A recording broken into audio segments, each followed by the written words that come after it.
In this video, we will show you how to create an inspirational cover slide for presentation on a country in PowerPoint. Watch all the tips and tricks till the end and don't forget to like and subscribe to our channel.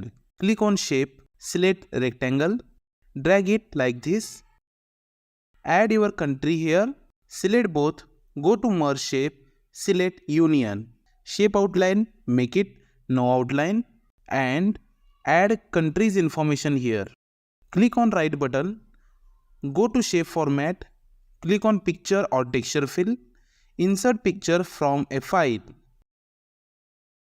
Go to shadow, select this shadow from preset, select text box, select color using eyedropper.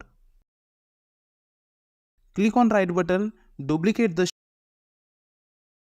zoom out the slide, select text box and shift it to top.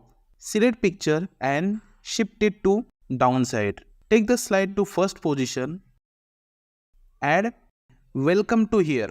Go to second slide and paste here.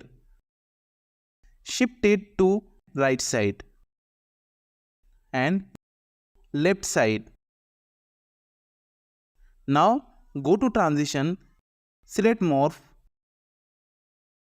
increase duration size, zoom the slide and go to first slide, click on full screen.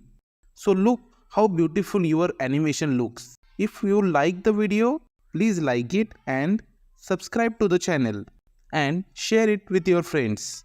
Thank you.